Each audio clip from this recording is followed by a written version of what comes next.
To meet you. Hello, it's Rebecca Happy here, and I'm here with Woo Infinity Spotlight on the Speakers. Today we're speaking with Holly Warner from Bougie Batch, the Bougie Batch Queen, and she's going to talk to us about the word that I can't remember, but she'll tell you what it is because this is the kind of practice that she's doing at the event. Her talk is going to be on that, and her booth is going to be all about that. She's an herbalist and all kinds of wonderful things she's just about to tell us. Thank you so much for joining us today, Holly. I'm so excited to meet you.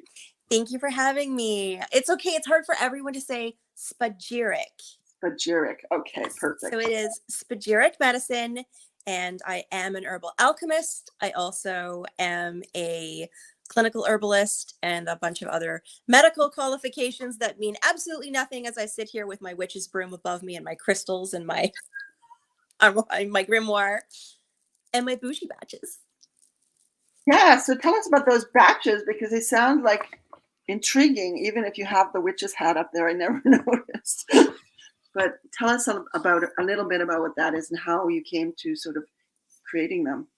So these guys here are they're my baby. It sort of started out within my medical practice where patients of mine they were taking medications or they were taking supplements. And I thought, oh God, this herb would do so much better. Let's make this, or let's do a decoction, or let's do a tea or an infusion.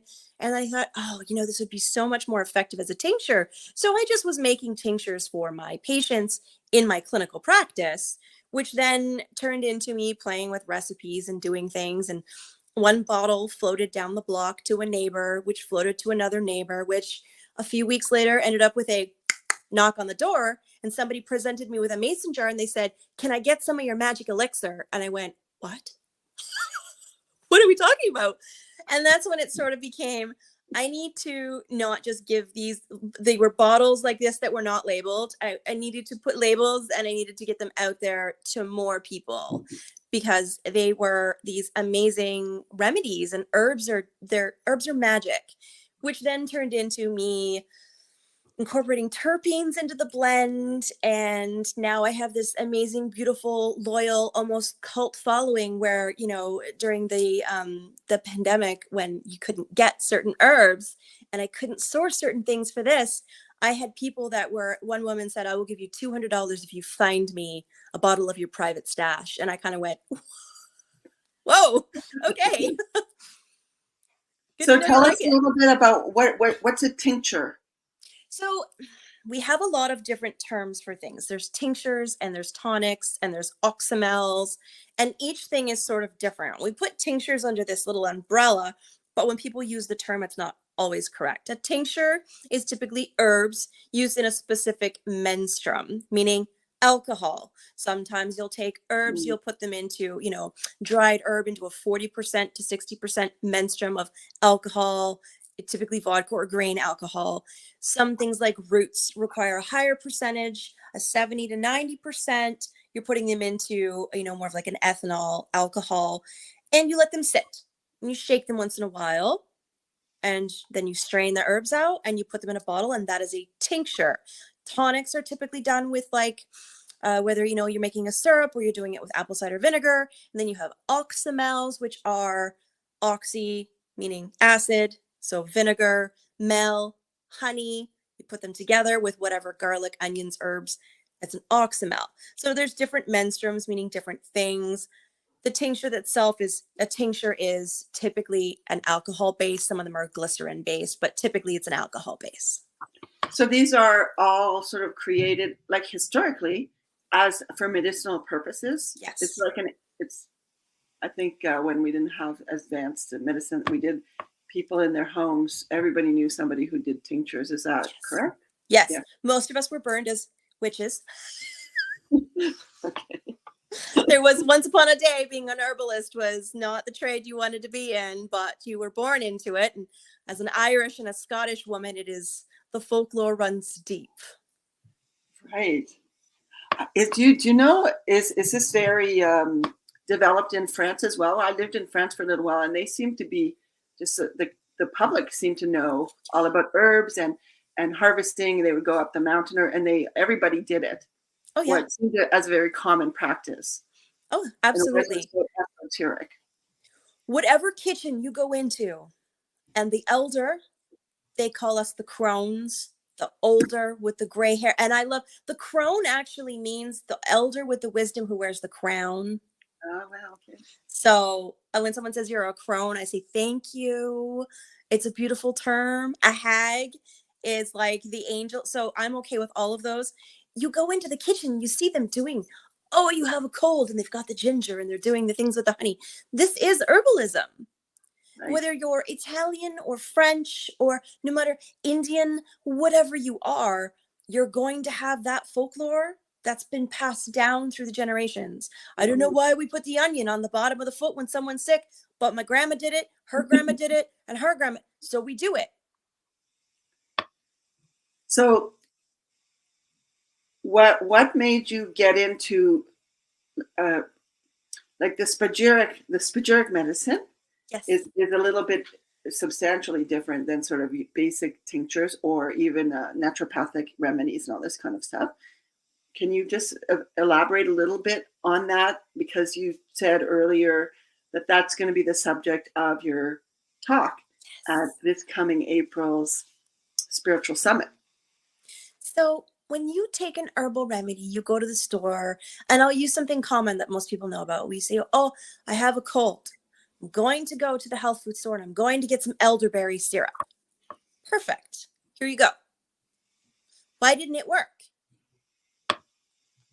Well, because you didn't get elderflower, just elderberry, and you got a fever. And the elderflower is what works for the fever. The elderberry is what works for the rest of it. So there's a difference. But you say, oh, I still have a cough. Why didn't it work? I took slippery elm. I took this for my, why didn't it work? You took it for your cough. Yes. Well, what kind of a cough did you have? Oh, I don't know. I had a cough. It was in my throat. Was it in your throat or was it in your chest? Was it dry and hacking or was it damp? Was it up high or down low? How deep in the chest was it? Because what I'm going to give you is not going to be the same as what I'm going to give the other person who also has a cough, but a very different cough. Now, I'm also going to say, what is your constitution? Are you generally someone who has a damp constitution? Because I'm going to give you a different plant. So the 10 plants that I could have picked for your cough, we took away 5.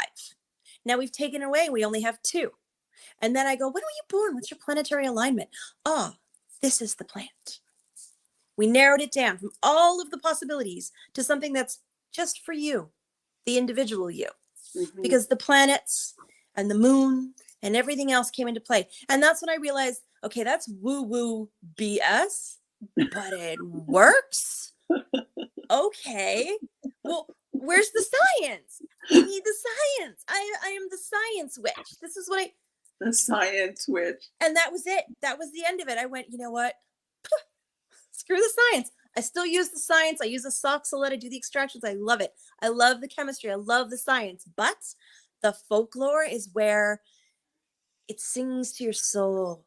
It's beautiful and it's magical. And if I can incorporate the two together, that's what we all need right now. Mother Earth wants us to take back the old ways and use them.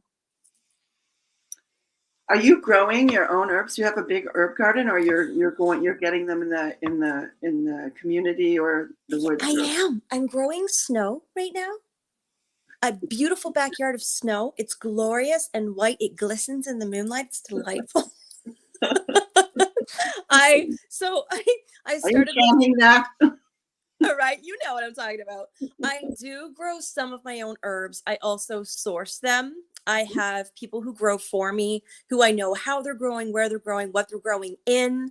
Mm-hmm. That way I know when was the herb harvested. Hey, this is ready. This is flowering. This has to be picked right now.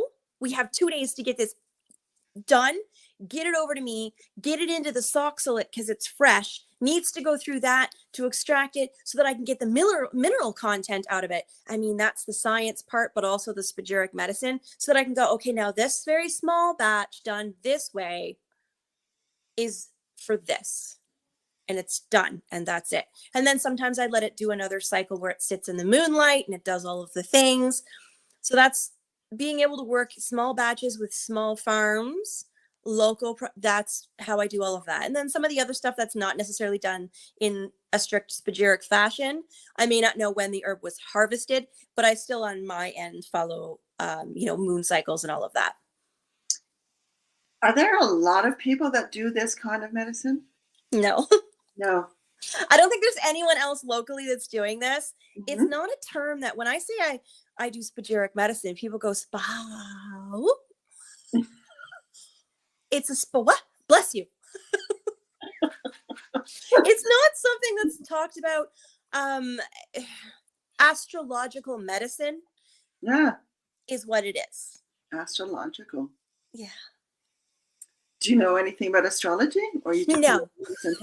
Okay. No, which is what made it so challenging for me, because I understand it when it's applied to this. So certain, I understand that, this herb has an affinity for Saturn.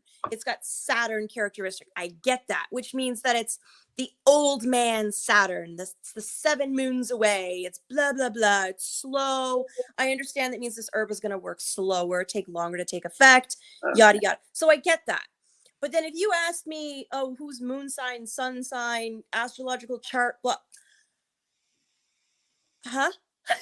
So in my little component of the astrological world, I understand it. But there's all of this, which is the beauty of working with other people, is that I can say, ooh, go see this person. They're going to do all your astrological. They're going to tell me your sun sign, moon sign, all that stuff. They're going to do it for you because they understand it. They're going to help you understand it better. And then you can come to me and we'll make the medicine. Okay. So you have a sort of an integrated team of people. Yes.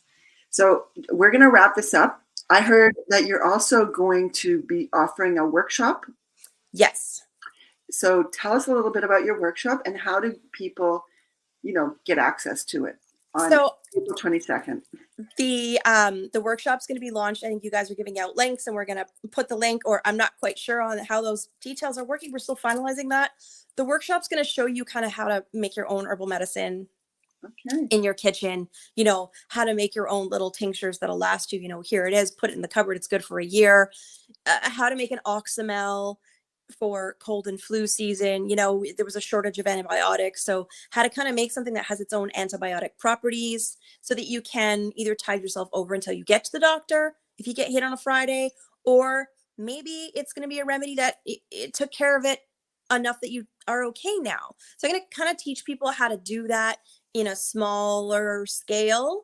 And then if they want to do my workshop series that I'm going to be launching in, I think, May, June, then they can sign up for that. It'll be a 3-part series where they're going to leave with stuff that they've made and teas and tinctures and all of that stuff. So each one teaches them how to do something, and then they can incorporate it from then on in, making their own. Very cool. I'm so excited. So if you guys want to come and hear Holly speak on April 22nd, along with maybe 10 or 12 other speakers and 75 vendors, and participate in her workshop, you can go to woospiritualsummit.com and pick up a ticket. It's going to be amazing. And Holly's workshop sounds phenomenal. So thanks for joining us today, Holly. Thank you. And everyone who comes to the workshop is going to leave with a little something. Oh, really? Yeah. A tincture. Something fun. Oh. Very fun. It's a secret. Okay. Fun. Thank you. Thank you.